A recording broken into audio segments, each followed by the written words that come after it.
Oi, pessoal, tudo bem com vocês? Então hoje, nessa segunda-feira, dia 16, em tempo de coronavírus, como diz aquela musiquinha, coronavírus, nesse tempo difícil em que nós ainda não sabemos exatamente quais as consequências da chegada da epidemia no Brasil trarão para a nossa sociedade, nós realizamos a aula inaugural do encontro do Movimento Comuns.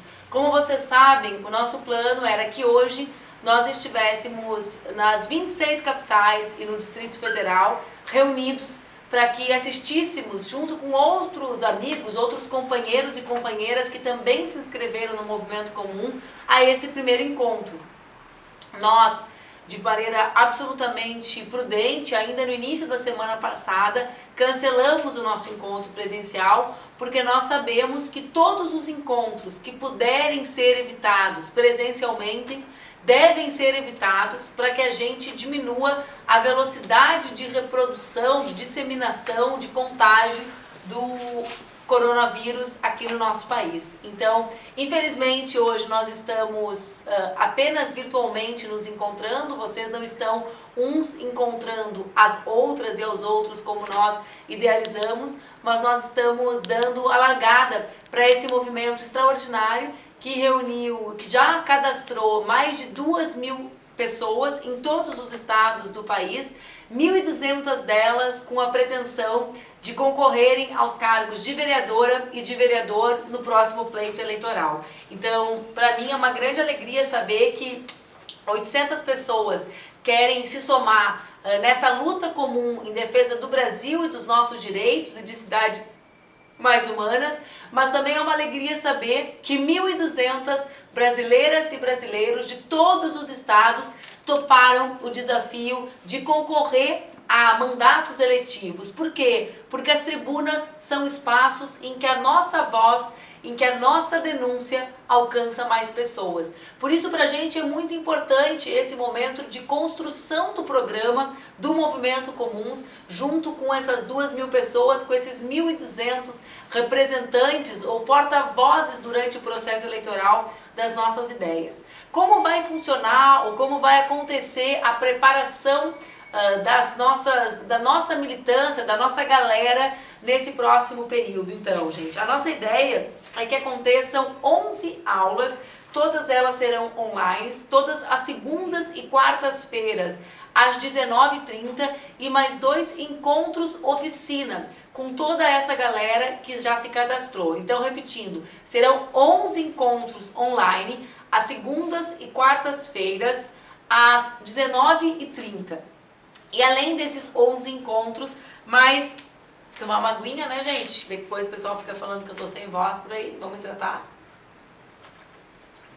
Além desses 11 encontros online, a gente vai ter também 2 oficinas também online com a nossa turma para preparar, para construir esse programa. Eu acho que o tempo do coronavírus nos traz a reflexão sobre o que estrutura o Movimento Comuns e o que nos une, o que faz com que essas 2.000 pessoas de todos os estados do país tenham se organizado, tenham aderido a essa plataforma, né? Então, por que eu digo que o momento do coronavírus ele é revelador daquilo que nós pretendemos, daquilo que nós sonhamos? Porque ele é um momento em que fica muito nítido, de um lado, a necessidade de nós termos políticas públicas conduzidas pelo Estado. Por que eu digo isso? Porque quando a gente vai olhando a epidemia, a gente vê que o sistema público de saúde, que no Brasil o sistema único de saúde é fundamental para que a gente saia dessa. E nós do Movimento Comuns defendemos a construção, durante todo o período, de políticas públicas, ou seja, da saúde, da educação, da mobilidade como direitos da população, das trabalhadoras, dos trabalhadores, dos estudantes, de nós mulheres, dos homens e mulheres negros desse país, da população LGBT. Nós queremos que os nossos direitos sejam garantidos. Mas esse momento do coronavírus também ele revela, né, deixa nua a ideia de que nós só venceremos os nossos desafios coletivamente, ou seja, toda a agenda que foi construída no período recente de que era preciso acabar com o Estado, de que era preciso privatizar tudo e que cada um tinha que se virar, ela é na vida real desmascarada por essa epidemia que corre o mundo. Não há saída individual, o egoísmo nos abalará a todas e a todos, e é preciso sim o desenvolvimento de políticas públicas para que a gente enfrente esse desafio coletivamente. Então esse momento de reflexão, esse momento em que uns de nós fazem quarentena porque podem trabalhar à distância e sabem que com a sua quarentena estão ajudando a proteger o trabalhador que foi precarizado nesse último período. Mais de 40% dos homens e das mulheres brasileiras são trabalhadores informais, ou seja, não tem automaticamente a opção de fazer quarentena. Então aqueles que podem e fazem, sabem que protegem, aqueles que não podem e que por isso não fazem. Então, qual é a relevância da construção do programa do Movimento Comuns e dessas 11 aulas que nós teremos daqui para frente? O primeiro, para mim,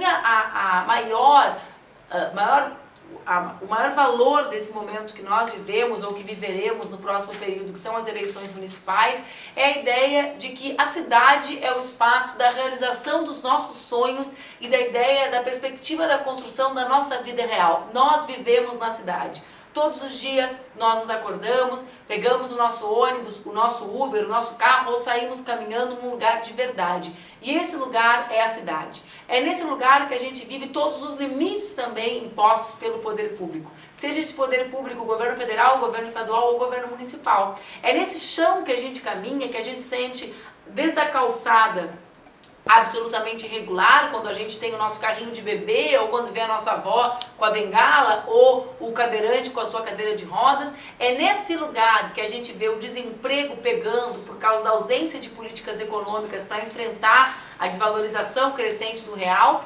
Então é nesse lugar que a gente vive.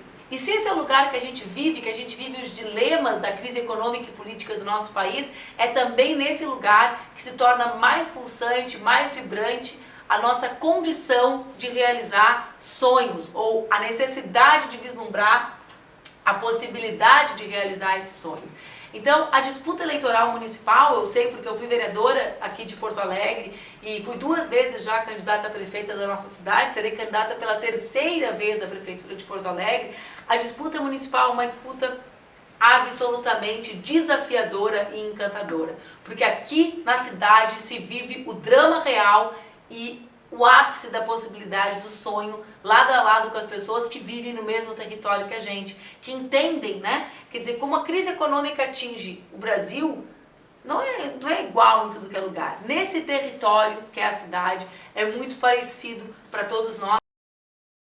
Como eu ia dizendo para vocês, o momento da eleição municipal, ele é um momento muito simbólico, em que a gente se encontra com a grande política, com os grandes debates que nós fazemos, traduzidos nos dilemas cotidianos da população. Por isso também para mim é muito importante que nós do Movimento Comuns nos aprofundemos na realidade dos nossos municípios, né? Não existe um programa único capaz de responder ao dilema que cada um de vocês vive em cada uma dessas cidades.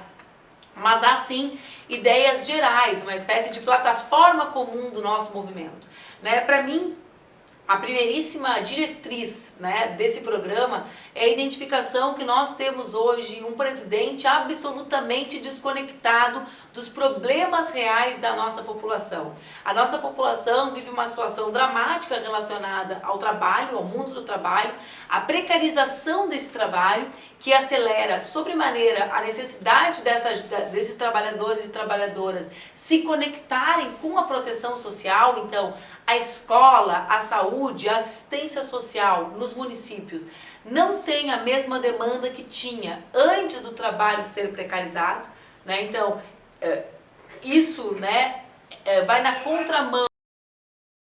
Então, a ideia de um mundo do trabalho mais precarizado demanda invariavelmente a necessidade da reconstrução do Estado, né? A necessidade de mais investimento em educação, mais investimento em saúde, mais investimento em assistência social. E o que acontece nacionalmente no governo Bolsonaro, que é esse governo que tem foco exclusivo nos milionários, né? Por isso nós nos chamamos os comuns, aqueles que enfrentam os interesses de meia dúzia de milionários brasileiros que ganham com a destruição do Estado, né? Que ganham com a miséria da nossa população. Então, de um lado, a precarização do trabalho, reforma trabalhista, reforma da Previdência. De outro lado, a manutenção da emenda constitucional 95 e a diminuição dos investimentos públicos em saúde e educação, que são essas lutas permanentes que a gente trava. Quando a gente diz, não sucateia a universidade pública, vamos renovar o Fundeb, vamos aumentar o investimento no SUS agora na época do coronavírus. Percebam, nas cidades, isso se materializa com a mão de obra precarizada. Então, na minha cidade, por exemplo, em Porto Alegre, nós temos 25 mil trabalhadoras e trabalhadores que são Uber. Qual é a realidade desses trabalhadores agora em época de quarentena? Então, há uma outra demanda de assistência social, de saúde e de educação. Qual é a demanda dessas trabalhadoras mulheres quando ficam gestantes e não tem mais licença maternidade para o serviço de berçário nas creches públicas? Antes, as mulheres, a maior parte delas, deixavam os seus filhos aos 3 meses e meio, findando a licença maternidade. Hoje deixam cada vez de maneira mais precoce, pela necessidade em função do trabalho precarizado. O que eu tento mostrar para vocês com esse exemplo é que as nossas bandeiras políticas nacionais, elas se materializam em coisas reais na vida das cidades. Reforma trabalhista, trabalho precarizado. Reconstrução da proteção social nas cidades. Um novo olhar sobre saúde, educação e assistência. Se o trabalhador trabalha 16 ao invés de 8 horas, os seus problemas de saúde serão outros. Então, se é verdade que um prefeito, prefeita, vereadora ou vereador não pode revogar a reforma trabalhista, também é verdade que é ele aquele que pode ser porta-voz desse trabalhador e trabalhadora precarizado na construção da política social, de proteção social da sua cidade. Então, para mim, um dos nossos desafios é esse. A humanização das cidades precisa conjugar de maneira muito conectada com cada um dos lugares que a gente vive, a grande política e o que ela impacta no cotidiano e imaginar a saída, a nossa saída, com a nossa cara, com a cara daqueles que olham para o conjunto da população na construção de alternativas. A segunda grande questão é qual é o papel que os nossos municípios jogarão, cumprirão diante da grande crise ambiental que o mundo vive. Então, de um lado, nós precisamos garantir que essas cidades mais humanas sejam cidades com um olhar atento às suas pessoas. Saúde, educação, trabalho, organização desse mundo do trabalho na cidade e assistência social. Olhar atento aos mais pobres, ao crescente número de moradores e moradoras de rua, por exemplo. Esse é um tema. O segundo tema é como nós, dentro das nossas cidades, podemos jogar um papel central no grande debate sobre a casa comum. Nós temos uma casa comum. Essa casa comum é o nosso planeta e são as nossas cidades. Qual é o papel que cada uma das nossas cidades pode jogar nesses temas, que são aqueles temas que nós nunca nos apropriamos, porque são os temas chatos da política, mas que são os temas que mais impactam a questão ambiental e a vida dos trabalhadores e trabalhadoras nas nossas cidades. Esses temas, quando eu me refiro aos temas que nós não nos apropriamos, eu me refiro a saneamento básico. O Brasil tem taxas baixíssimas de saneamento básico. Como as nossas cidades podem compreender que o tema do saneamento é talvez o tema mais importante na construção de cidades sustentáveis, para que as nossas cidades cumpram a sua parte no grande debate mundial sobre a questão ambiental.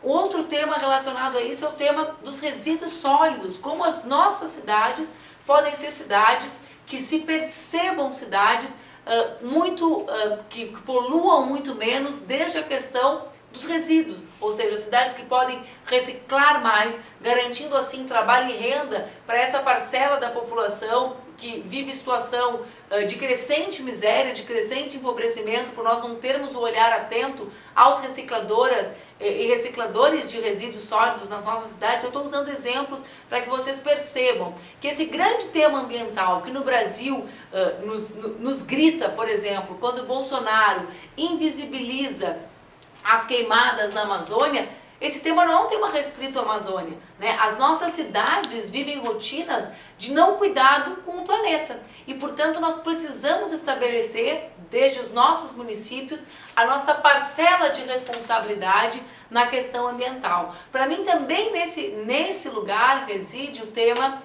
do espaço público. Quando nós debatemos o uso do espaço público, seja como ferramenta de bem viver, seja como espaço de construção de uma política de segurança pública, porque quando estamos nas ruas,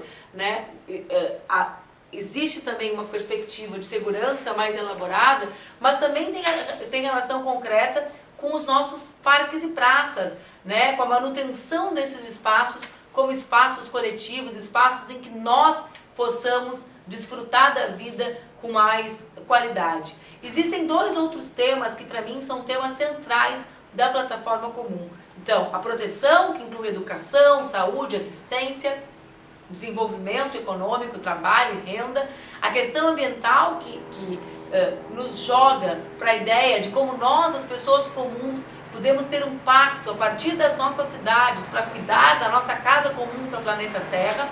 Existem outros dois assuntos estratégicos.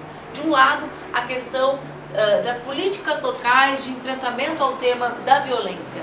Nós sabemos que existem políticas que são estaduais, existe a política nacional, mas também existem políticas locais que passam pela construção da cultura de paz, pela não perpetuação de práticas de violência e outros temas relacionados à segurança pública. Cada cidade tem a sua particularidade. Se eu começar a falar, vou acabar falando muito sobre os temas de Porto Alegre, que é a cidade que eu tenho me dedicado a estudar. Mas nós não podemos prescindir da ideia de que é preciso construir uma cidade para que todas e todos nós vivamos em paz.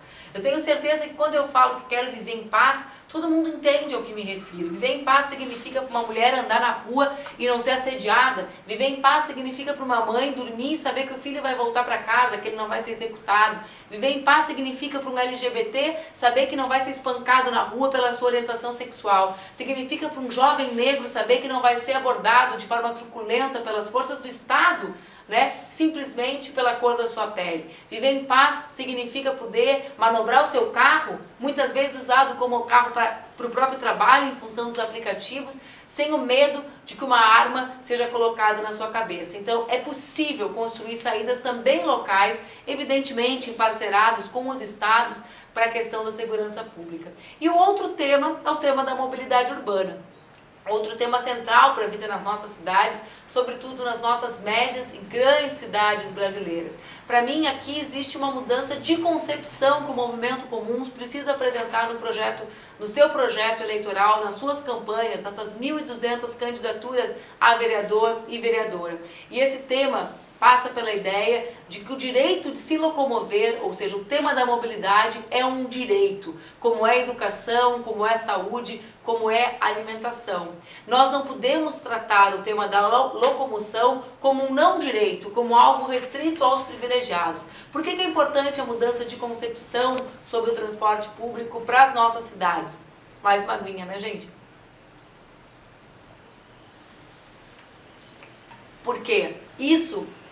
A ideia do transporte ser visto como um direito é o que pode permitir que o transporte também esteja colocado desde o ponto de vista orçamentário das nossas grandes cidades. E é essa mudança de concepção que pode garantir com que existam subsídios para o transporte coletivo nas cidades brasileiras. É claro, cada cidade tem a sua particularidade. Existem cidades do Brasil em que há passe livre, existem cidades do Brasil, como é o caso de Porto Alegre, em que a tarifa é cada vez mais elevada, nós podemos chegar a 5,5 no próximo período sem nenhuma qualidade, sem regularidade no transporte, sem saber sequer qual é o horário que o ônibus passa na parada, cada vez com menor número de ônibus, tarifa mais elevada.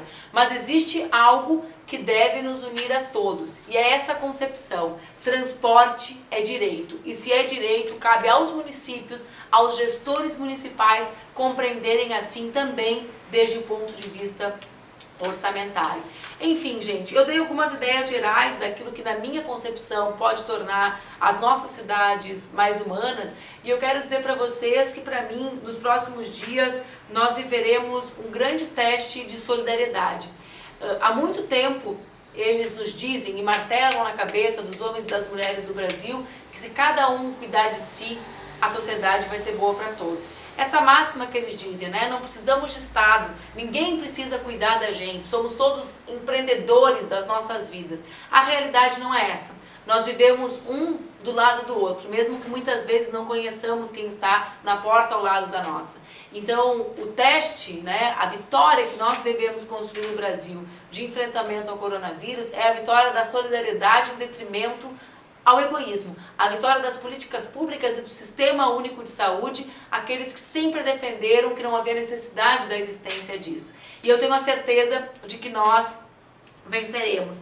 Tenho uma certeza maior ainda que nós, as pessoas comuns, os homens e mulheres que vivem o cotidiano, tá faltando voz, né? Daqui a pouco vai vir algum fono, vou receber um monte de mensagem de fono depois, mas aqui tá faltando é água mesmo.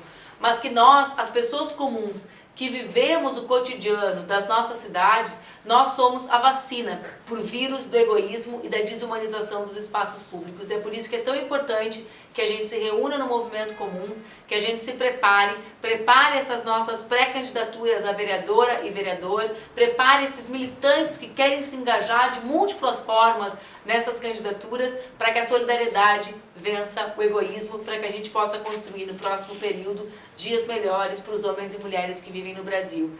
Um beijo, boa luta, viva o nosso movimento, bem-vindos ao Movimento Comuns.